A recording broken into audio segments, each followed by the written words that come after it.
Bonjour, bienvenue à la radio de la Société marocaine de dermatologie au cours de notre 38e congrès.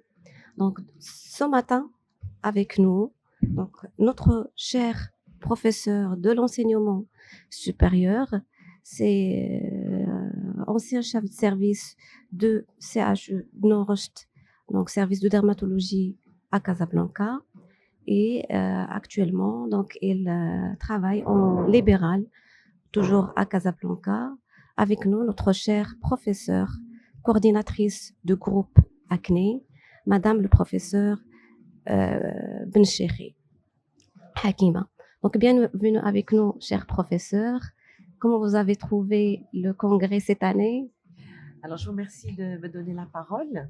Et les congrès, c'est comme chaque année un bonheur, à la fois un bonheur scientifique, parce que le niveau scientifique est absolument satisfaisant.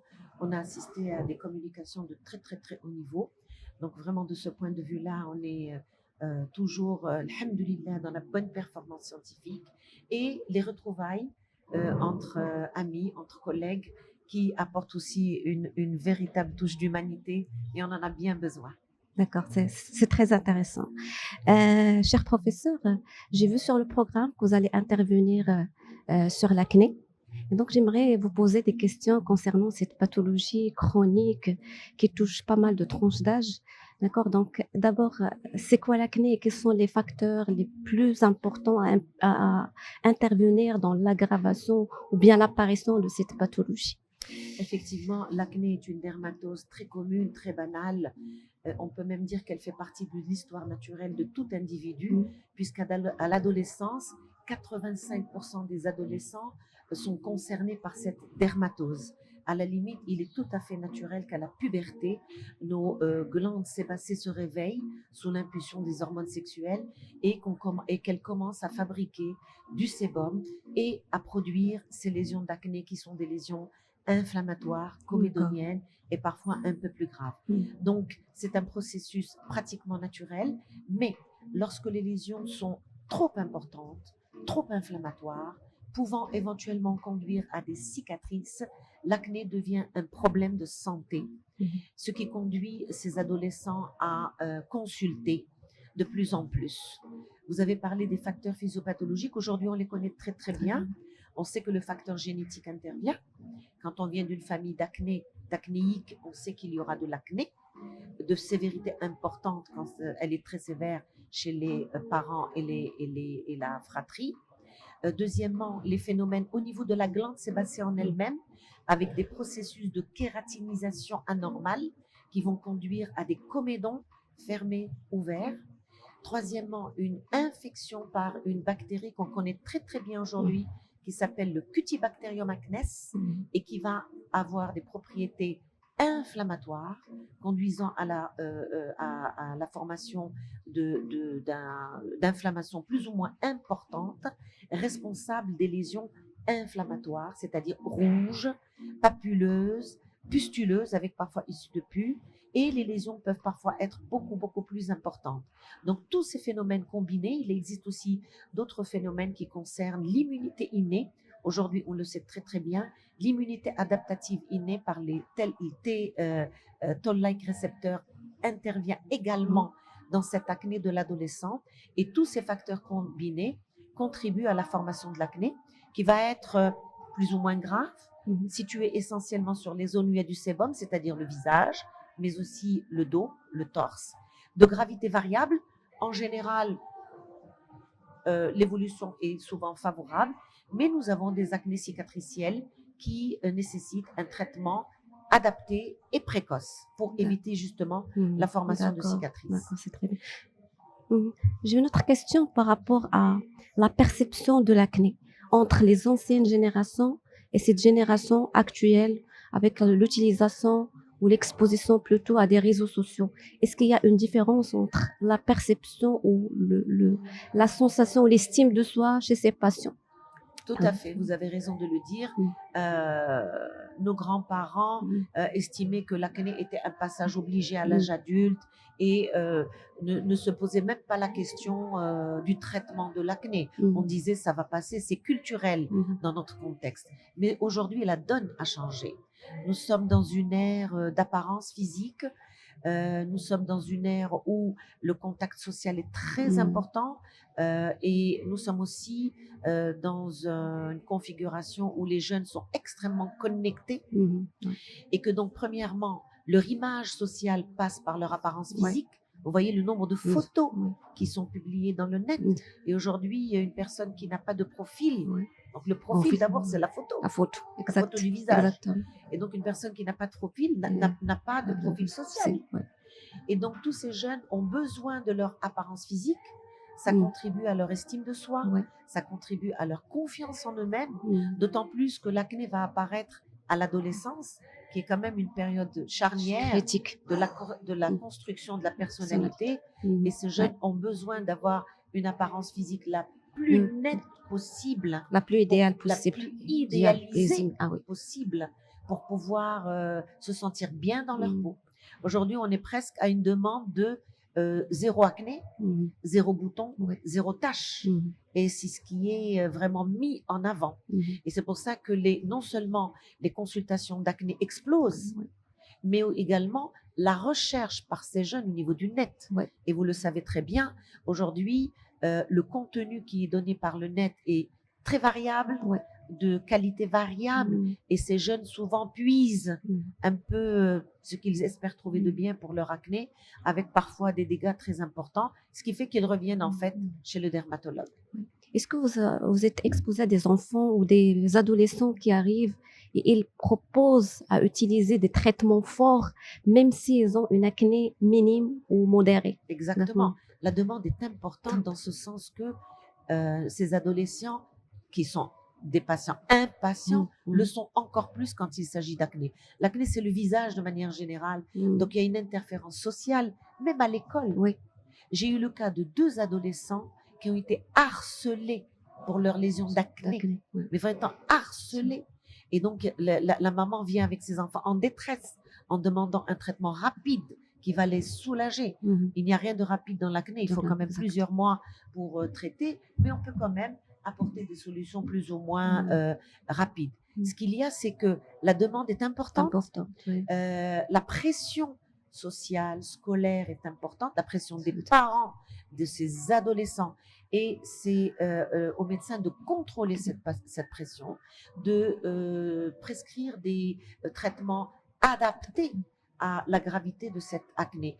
Ne pas retarder des traitements qui vont probablement aider à une meilleure cicatrisation, mais ne pas non plus pousser à la roue et faire prescrire des médicaments excessifs pour des acnés qui peuvent très très bien être traités par exemple localement. Donc c'est tout un distinguo que le dermatologue en tant qu'expert peut apporter par son expérience. D'accord.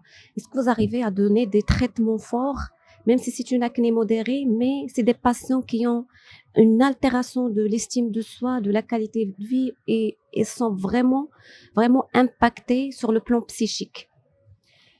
Dans les recommandations, nous avons cette notion. Elle reste un peu subjective et c'est toute l'expérience du médecin de reconnaître ce type de détresse.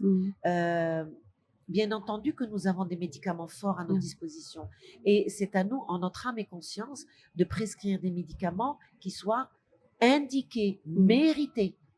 Et donc, c'est non seulement un traitement médical, mais c'est tout un accompagnement.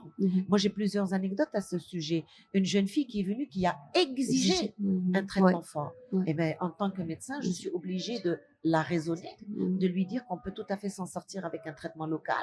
Elle n'était pas convaincue au départ, mais il a fallu que je réussisse à la persuader que c'est uniquement un traitement local qui va pouvoir l'aider. Ce qui a été le cas, l'évolution était favorable. À l'inverse, il existe des situations où on a vraiment des détresses, des fragilités psychologiques, où on doit accompagner le malade et c'est à nous, c'est vraiment au médecin de placer ce curseur, ni trop peu. Et c'est un peu l'expérience du dermatologue pour pouvoir accompagner ces malades. Parce que finalement, le Voilà. but, c'est de traiter l'acné, mais aussi que cet adolescent puisse s'y retrouver. Puisse que même les parents- accepter son image sans avoir l'influence de l'entourage, des Exact, réseaux sociaux. exact. Donc, Les s'accepter. réseaux sociaux et qui peut aller jusqu'au harcèlement. Ouais. Et à l'inverse, vous avez des adolescents qui ne sont absolument pas concernés par Ouais. leur acné, mais des parents qui poussent Des pouces, ouais. et qui viennent et qui sont exigeants. Mhm. Donc, il faut faire la part des choses. Il faut rester professionnel. On a des recommandations. Mhm. On a une évaluation qu'on peut changer au fil du temps. Mais c'est vraiment au médecin de traiter au cas par cas Mhm. et de donner le meilleur traitement approprié à ces adolescents. D'accord. Et est-ce qu'on peut guérir l'acné? Et est-ce que vous arrivez des fois à envoyer des patients à un psychiatre? Est-ce que le patient accepte de partir chez le psychiatre? Alors, vous avez parlé de guérison de l'acné. Le phénomène naturel fait que ça guérit Mm. en termes de lésions inflammatoires et comédoniennes. Il se trouve que parfois, il y a des cicatrices. Ces cicatrices sont indélébiles. Mm. Les patients sont un peu marqués à vie. Mm. Et donc, tout l'art est d'éviter et de prévenir ces cicatrices en traitant tôt. Donc, on peut, oui, effectivement guérir. Et même quand il y a des cicatrices, nous avons également des moyens à notre disposition. Mais il vaut mieux ne pas y arriver. Pour les cicatrices, mieux vaut prévenir que guérir. Vous avez parlé de la fragilité, de l'accompagnement. D'abord, c'est un accompagnement avec une confiance médecin-malade. Ouais. Mais ça nous arrive très intéressant. si, de manière sous-jacente, on ressent qu'il y a une souffrance, mais c'est à nous de la déceler et de pouvoir accompagner ces malades. Il y a quelques malades qui nécessitent une consultation psychiatrique. Bien, c'est notre travail de médecin de les déceler et d'apporter au mieux une réponse à ces patients. C'est actuellement l'intérêt de la psychodermatologie et que les dermatologues, je pense, doivent être capables de prendre en charge ces patients au moins le premier traitement qui est la psychothérapie. Donc, ça prend du temps, je pense, la consultation acné, c'est chronophage, mais ça mérite. Donc, c'est pour la... Comme je vous l'ai dit, c'est tout un accompagnement. Non seulement c'est le traitement médical, ça peut être aussi le traitement physique, parfois plusieurs séances, des nettoyages de peau, des peelings, de la LED, mais aussi une écoute. Ouais. Ces adolescents, souvent, vous les voyez en détresse, en désarroi, ils ont besoin d'une oreille.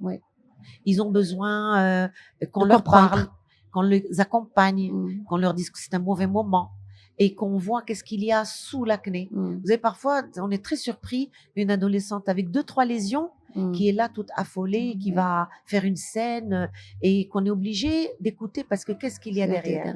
Et effectivement, notre travail, c'est de déceler cette souffrance, soit d'arriver à accompagner ces patients, soit parfois quand le trouble est plus important et c'est à nous de le découvrir, de passer la main à nos confrères psychiatres. Heureusement, ça n'arrive pas souvent. Je voulais aussi vous parler d'un autre type d'acné. On a beaucoup parlé de l'adolescent. L'acné de la femme adulte, c'est ça. L'acné de la femme adulte qui est aujourd'hui une pathologie qui prend de plus en plus d'ampleur et pour différentes raisons, des raisons hormonales en premier lieu, génétiques, alimentaires, le stress. Le stress de haut niveau chez ces femmes qui ont souvent sur le plan professionnel des postes très, disons, de haut niveau de stress. Et on a cette acné de la femme adulte qui peut réémerger au-delà de 25 ans et qui nous cause aussi des problèmes. Exactement. C'est des patientes qui arrivent. Comment moi j'ai de l'acné alors que j'ai dépassé les 25 ans. Exact. Alors c'est toute une prise en charge parce que le déterminisme n'est pas le même que celui de l'adolescent. C'est plutôt hormonal. Plutôt hormonal, exactement. On trouve beaucoup de signes hormonaux, beaucoup d'hyperandrogénisme associés, souvent cliniques, pas forcément biologiques. Et tout un accompagnement parce que c'est une acné qui malheureusement est très difficile à traiter. Malgré la panoplie de médicaments que nous avons, elle récidive. Et donc, on doit accompagner parce que c'est souvent des traitements suspensifs qui nécessitent une longue période de traitement. Donc, c'est là aussi tout un suivi, toute une main tendue avec ces malades pendant de longs mois. D'accord, c'est très bien. Et j'ai une autre question, c'est par rapport, donc on a parlé qu'il y a beaucoup de traitements, c'est des traitements suspensifs. Donc, est-ce qu'il y a des mesures à associer, notamment sur le plan hygiéno-diététique, notamment l'alimentation? Donc, on sait très bien que l'acné s'aggrave avec certains aliments. riche en glucides, en lipides, les matières grasses. Exact. Et donc, est-ce que dans la consultation, donc certains patients pour lesquels il faut proposer ces régimes-là. Exact. Alors aujourd'hui, on a beaucoup de littérature et de recherches sur l'alimentation et l'acné. Et ce qui ressort, il y a une très belle étude chinoise qui a comparé des patients acnéiques, adolescents et adultes, et ce qui ressort dans l'alimentation, les produits laitiers, le lait et les produits laitiers. C'est indéniable. Il y a une haute consommation de produits laitiers induit plus d'acné. D'ailleurs, que ce soit chez l'adulte ou que chez l'adolescent. Deuxièmement, les boissons sucrées. Les boissons sucrées, vous savez, la mode des sodas. Donc là aussi. Et tout ce qui est aliments à haut index glycémique et lipidique. C'est indéniable. Aujourd'hui, toutes les études montrent qu'une surconsommation de produits à index glycémique élevé, en fait, c'est l'alimentation junkie food. Les fast-food. Les fast-food. Et alors, indéniablement, c'est corrélé à une plus haute fréquence de l'acné. Et inversement, les régimes qui sont pauvres en glucides, plus riches en poissons, plus riches en légumes, ont un effet protecteur par rapport à l'acné.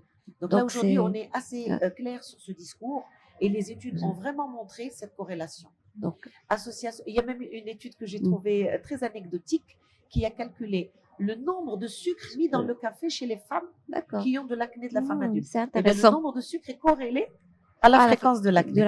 D'accord, très bien. Donc, il y a le facteur alimentaire. On a parlé du facteur génétique. Il y a le facteur hormonal. Le stress. Le facteur stress. Un stress chronique induit de manière indiscutable des poussées d'acné, des exacerbations d'acné et un continuum dans les lésions d'acné. Et ça, c'est connu depuis, c'est même, non seulement c'est connu, mais c'est prouvé aujourd'hui. Ça entraîne une augmentation des hormones surrénaliennes androgéniques et par là même une hyperplasie sébacée et donc une induction de l'acné. Donc, je pense qu'il faut retourner à notre régime méditerranéen. Probablement. Pour améliorer l'acné. L'excès en toute chose est mauvais. Est-ce que le régime sans gluten est intéressant dans l'acné aussi? Je n'ai pas trouvé de série de revues de la littérature qui le précise. C'est quand même adapté à des personnes qui ont véritablement une intolérance au gluten. Mais c'est plutôt le régime à haut index glycémique qui est impliqué dans l'acné. Donc, merci, cher professeur. C'est toujours passionnant de vous écouter, quel que soit sur ce podcast ou vos communications et vos présentations, vraiment, c'est très intéressant. Est-ce que vous avez un dernier mot à dire, soit concernant l'acné ou concernant le congrès? Mais écoutez, pour l'acné, moi je suis une passionnée de l'acné, donc on y travaille. Il faut encore y travailler dans notre groupe acné. Il y a toujours matière à dire. Concernant notre congrès, vraiment, je souhaite longue vie à notre Société marocaine de dermatologie, qui est de plus en plus belle, qui a des potentialités cachées. Et encore à découvrir. Et je souhaite tout le meilleur parce que nous avons encore du travail, nous avons encore beaucoup de défis à relever, notamment en termes de maladies, en termes d'assurance maladie, en termes de nouvelles thérapeutiques. Et je pense que c'est à nous encore d'assurer d'abord de passer la main à nos confrères plus jeunes et éventuellement de les accompagner. On sera toujours présent pour la Société marocaine de dermatologie. Merci infiniment et on se voit, Inch'Allah, l'année prochaine pour une nouvelle session, un nouveau podcast, Inch'Allah. Merci à vous. Très bon congrès. Très bonne continuation. Merci. Très bon congrès. Merci.